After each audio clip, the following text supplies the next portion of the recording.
Meus queridos amigos, tudo na paz? Recentemente eu fiz um vídeo aqui falando sobre alguns fatores que poderiam destravar valor nas ações da Sanepar, SAPRE 4, SAPRE 3, SAPRE 11.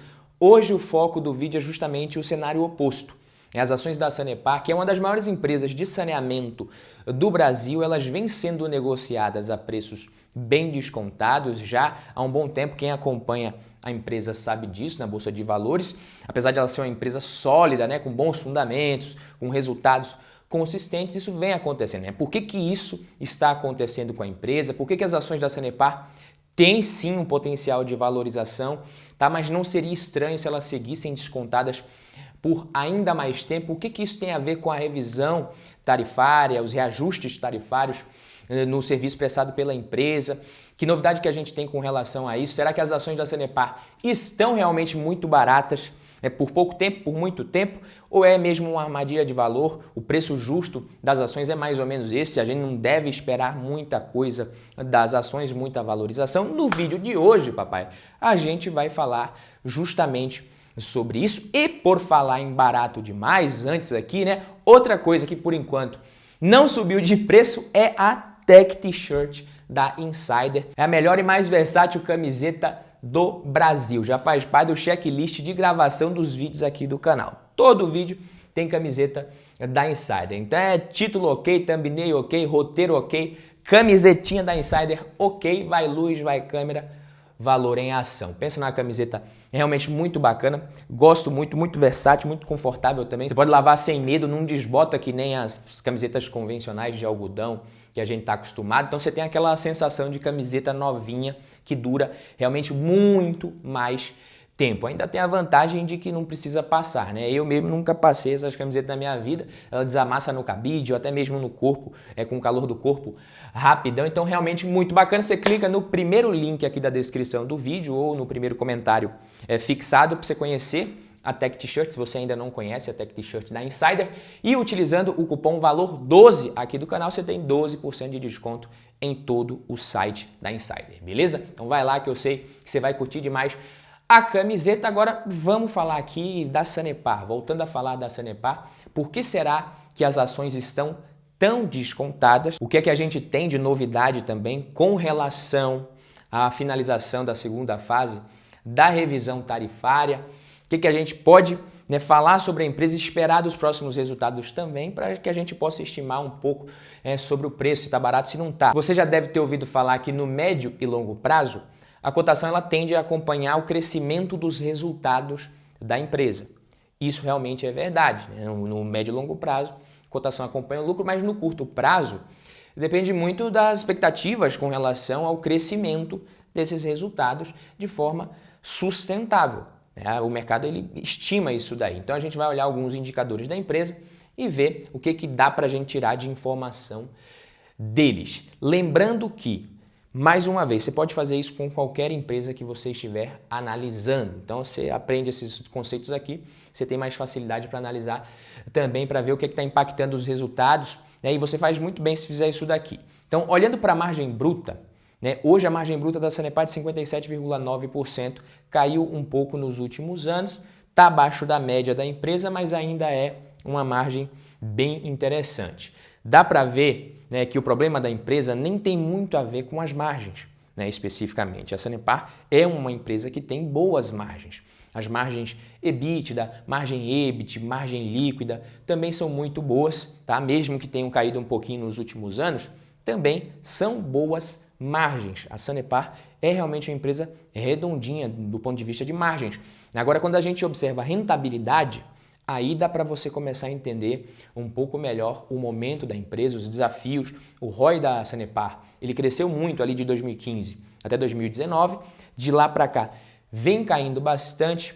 O ROI saiu de mais de 18%, quase 19% para cerca de 13% nesse momento. O retorno sobre o capital investido também vem caindo, o ROIC, Return on Invested Capital, caiu muito no mesmo período, por algumas razões, as mesmas razões que ocasionaram a queda do ROI, mas quando a gente tenta entender o desconto em algum ativo, em alguma ação, o investidor ele precisa buscar sempre compreender as causas de uma eventual piora nos resultados quando isso estiver acontecendo obviamente. Então, quase sempre a queda de um ativo vai estar relacionada ou ao risco sistêmico, né, que engloba, né, a economia e os ativos de risco de forma geral, né, a economia como um todo, o mercado financeiro, ou ao risco não sistêmico, né, que é aquele risco que está mais relacionado com uma empresa ou um setor, especificamente nesse caso Sanepar, saneamento. E analisando o período mais recente da Sanepar, os resultados até vêm crescendo,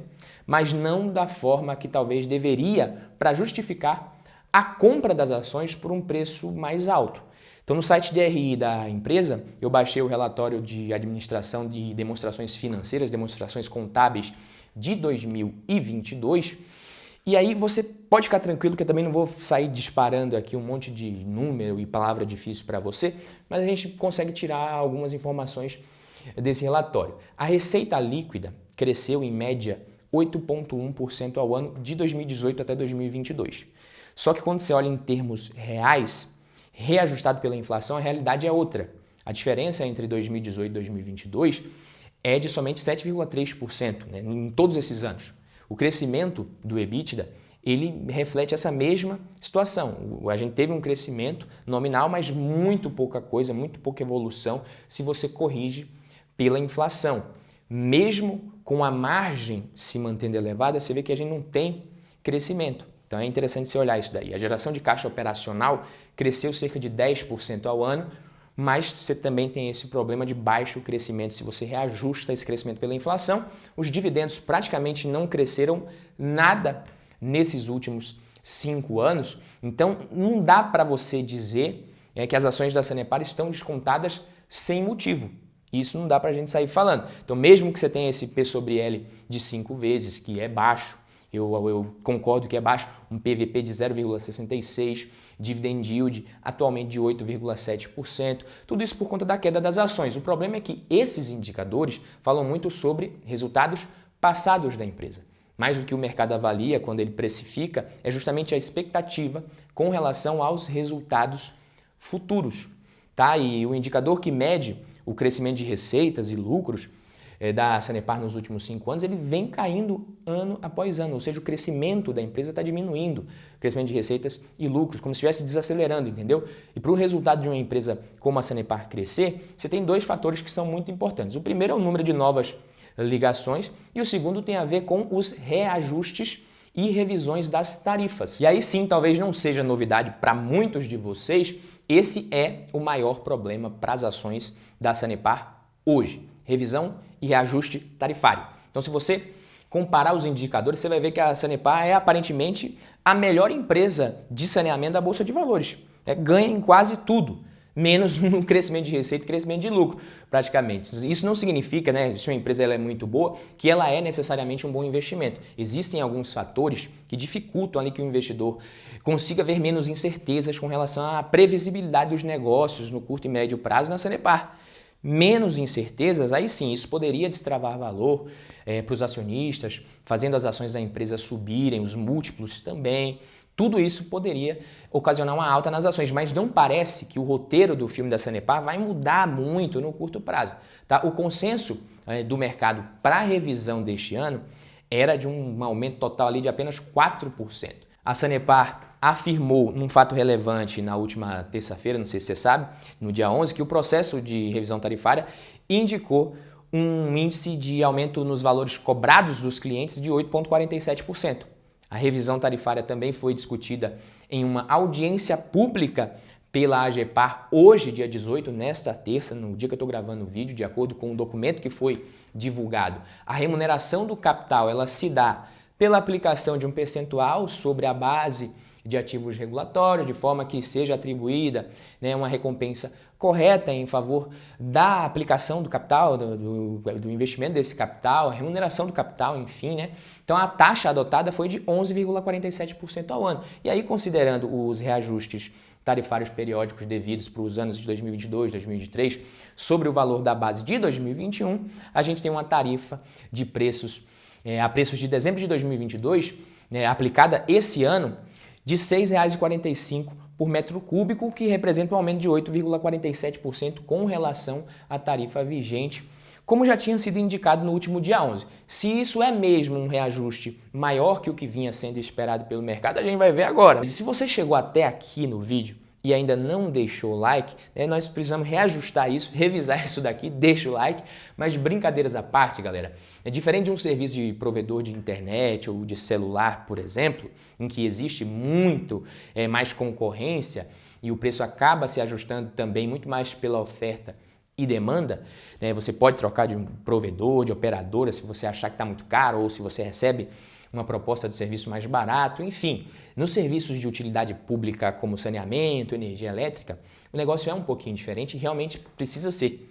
Então a definição de uma tarifa adequada para esses serviços ela é mais complexa, né? Porque precisa ser razoável a ponto de vista ali do consumidor, não pode prejudicar o consumidor e também tem que prover os recursos suficientes para cobrir as despesas desse prestador de serviço e ainda remunerar o capital dele adequadamente. Afinal de contas, a sustentabilidade desse serviço é boa até para o consumidor. Então, imaginando ali um contexto composto somente por empresas de capital privado, para que um investidor ele se interessasse pela prestação desse serviço, seria necessário que a receita seja suficiente para remunerar o capital pelos riscos associados ao investimento. E nesse caso, a empresa ela compara o retorno que ela pode conseguir, né, com o retorno que ela iria conseguir realizando outra atividade semelhante. Ou seja, ela compara o seu custo de oportunidade. Então, eu vou montar uma empresa de saneamento aqui no Paraná ou nesse estado. Os dois estão me oferecendo oportunidade, mas o risco aqui é maior, eu prefiro, aqui eu tenho menos incerteza. Então, se a gente tivesse um mercado completamente formado por empresas privadas, funcionaria mais ou menos assim. Então, entre os riscos associados à prestação de serviço de saneamento, um dos principais é justamente o risco regulatório, né? Para quem não lembra, durante o primeiro mandato da ex-presidente Dilma, o governo ele anunciou uma redução nas tarifas cobradas na conta de energia elétrica dos consumidores. Tá? Essa semi-canetada, podemos dizer, uma canetada política, isso fez com que empresas do setor caíssem muito. A gente teve as empresas perdendo bilhões e bilhões em valor de mercado em poucos meses. A própria estatal, a Eletrobras, perdeu quase metade do seu valor de mercado naquela época. Então, embora a gente tenha um setor perene e resiliente, um setor mais defensivo, mais previsível, a gente tem risco também. Risco regulatório é um dos principais. A remuneração adequada para uma empresa como a Sanepar, ela contempla a remuneração e a recomposição dos investimentos que a empresa está realizando. Então a empresa está investindo pra caramba. Os investimentos feitos pela Sanepar nos últimos anos crescendo a uma taxa muito maior do que o crescimento dos seus lucros, crescimento da receita. Então, os investimentos eles correspondem justamente ao valor dos ativos disponibilizados para a prestação daquele serviço que a gente sabe que é muito regulado. Então, o valor desses ativos ele é denominado, como eu disse, base de ativos regulatórios, o BAR ou RAB em inglês, e aí para determinar o quanto que o prestador vai receber por meio das tarifas, pelo investimento realizado, é necessário você reconhecer a base de ativos regulatória. Então, o custo de oportunidade do capital também ele é evidenciado, a remuneração, tudo isso é avaliado. Então esse trabalho ele ocorre de 4 em 4 anos, quando a Sanepar ela faz justamente o levantamento desses investimentos para que eles sejam devidamente reconhecidos. Reconhecidos ou questionados, né? Depende. Então tem muitos anos ali que a Sanepar ela vive nesse contexto onde parece que a ação está eternamente barata, né? Muito tempo a empresa até passou por um período de congelamento das tarifas entre 2005 e 2010, as ações sofreram pra caramba. Então sim, o caso da Sanepar ele é mais embaixo mesmo, não tem jeito. E se engana quem acha que isso aqui é de interesse só dos investidores, do mercado financeiro, que a tarifa tinha que ser de graça para a população. Não é assim, tá? O principal desafio de uma empresa como essa, que pretende bater a meta de universalização dos serviços de saneamento até 2033, é justamente investir. O investimento total necessário é de dezenas de bilhões, pô. Então é provável que esses investimentos ocasionem aumentos de tarifas anuais significativamente acima da inflação, até para que as empresas consigam garantir a universalização desse serviço. Então você tem aquele velho ditado, que diz que o combinado não sai caro.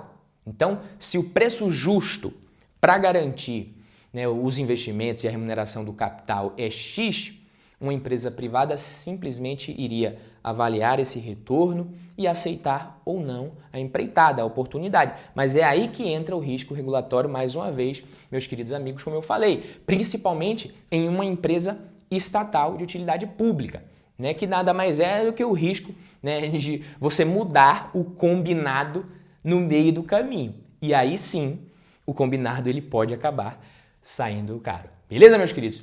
Fico por aqui, um abraço, até o próximo vídeo. Tamo junto. Valeu!